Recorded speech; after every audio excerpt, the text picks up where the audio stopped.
Mate, for our viewers that don't know, how did you end up in SaaS sales? I mean, I think kind of similar to how everyone did it, you're just born for SaaS sales. You wake up one day and you think, I want to make the world a better place by selling tech. No, mate, I fell into it. So look, I like a lot of salespeople, didn't have much direction up for probably the larger percentage of my life growing up. Really, ended up in recruitment, and it wasn't for me, recruitment. It's amazing training, and I do love the industry, and I still operate in the industry 100%. But it just wasn't the idea of. Or I kind of looked at it as if I didn't like having a financial target against someone's career, right? And I never got comfortable with the fact that, and I get it. Like, don't get me wrong. For every time you're thinking to yourself, I've got to hit target, this person needs to take this job, there's someone else that you've probably gotten the best job of their life, right? So it's super rewarding. But I didn't like that kind of side of it. So I was like, how am I going to break out? What can I do? And, I know GCSEs, or 4.5 GCSEs, and an MVQ level 2 in catering and hospitality, FYI. So nothing really tenable to, go uni or do anything. So I was like, what can I do? What are my options? I've got minimal options, right? But I know recruitment. So I actually had a friend of mine at the moment that was working at Broadbean, and she was saying, well, look, why don't you talk to these guys? And it was just quite an easy transition because, and don't get me wrong, I mean, I had scoured the market. I probably spent about a year job hunting, going to various different interviews, interviewing at job boards, because I nailed down the niche to, I know recruitment. I've operated in recruitment for about 6 or 7 years. How can I take what I know and go and sell technology? The money in technology is really good. Genuinely, when you get to a certain period, you can start building out a bit of a work-life balance. So it's a good industry to get into, but it's quite daunting if you've never done it before, and especially if you're not technically minded, right? That's the biggest part. Is none of us really are that technical, even though we sell it. But what we do is we understand, and especially coming from a recruitment background, I found a product to which I can relate to the problem it's solved. So I can relate to the people that I'm talking to. And, when you're having those conversations and you're asking, what are your pain points? What are you trying to achieve? I can think back to when I was a recruiter, and I'm like, do you know what? Yeah, 100%. Like, that makes sense. This can solve this extra. So it was almost a segue, taking what I know into the industry. Yeah, spot on, mate. I mean, it was our whole team was built up of ex-recruiters, wasn't it?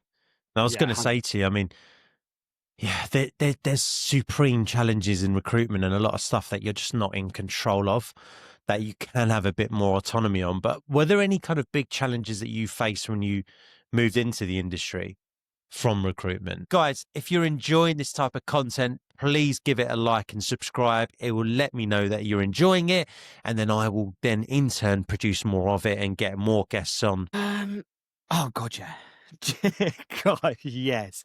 So I think one of the biggest things I still remember, I got told a lot when I came out of recruitment into SaaS, that I wasn't very polished, and I didn't quite clock what that meant. And then I look back on pictures of what I looked like then, and I kind of realized I was quite scruffy.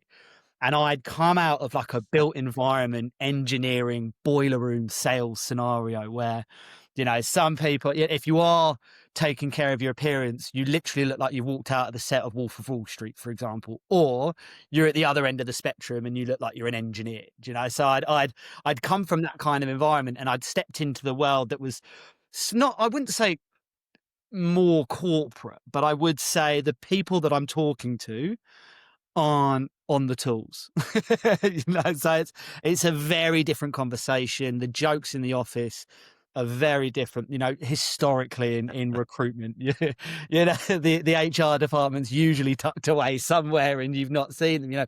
Coming from that kind of environment into a much more, I suppose, techie, different vibe. It was just talking to different people. It was a big culture shock to the beginning. So yeah, definitely a few surprises.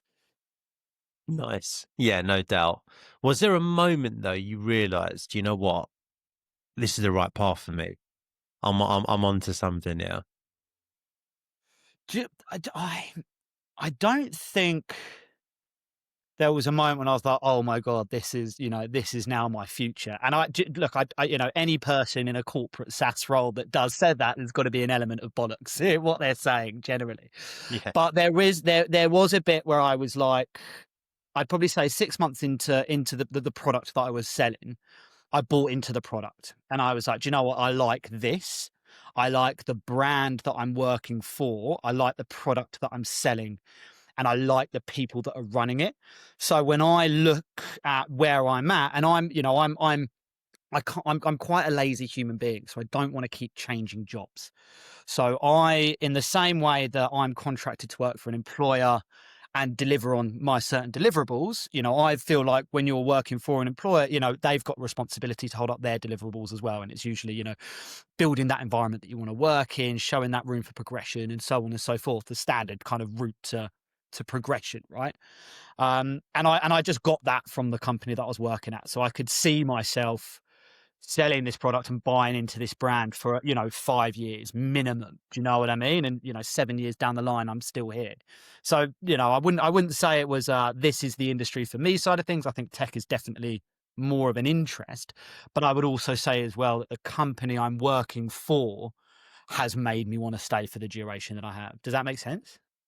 Yeah, it does, mate, and that's fair. It's I guess it can be a bit of a gradual process. The only reason I asked, mate, is because I had like an epiphany moment 6, 7 months into the role when I was doing it.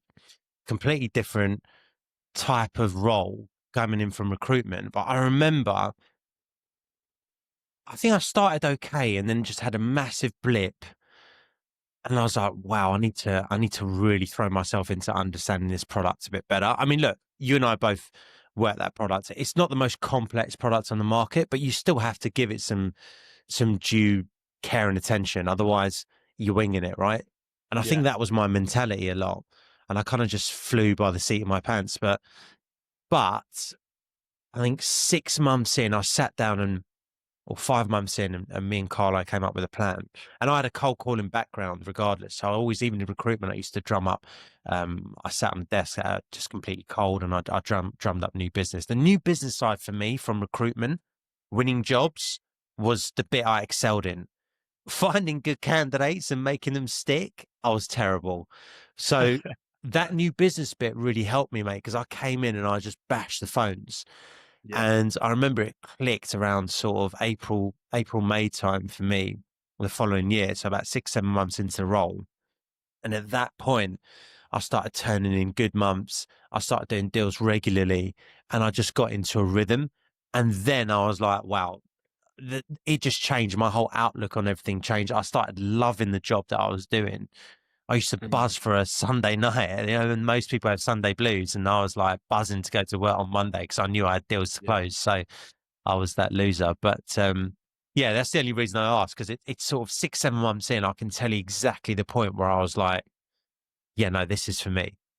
Yeah. Coincidentally, is when 100%. I started billing, so maybe started making some money, probably helped. It does. But It's also a different, like, it's a night, like, I feel like it's a different environment from recruitment as well. Like, I know exactly what you mean about the Sunday scaries, right? I did find that maybe you're still kind of in a new job and you're still kind of bright-eyed and bushy-tailed a little bit, but I generally don't get the Sunday scaries as much and I've worked a yeah, few different jobs, right? So I've done some very different style jobs. But I can't remember a scenario working in SaaS when I've had that kind of like Sunday scare, because you can kind of manage your time a little bit. And exactly like you said, and maybe it was just coming out of recruitment where there's so many aspects that aren't in your control. There's so much that is in your control. So you can take control of your day a lot easier than you can do when yeah, you're kind of, yeah, effectively. yeah. I think you hit the nail on the head, my man.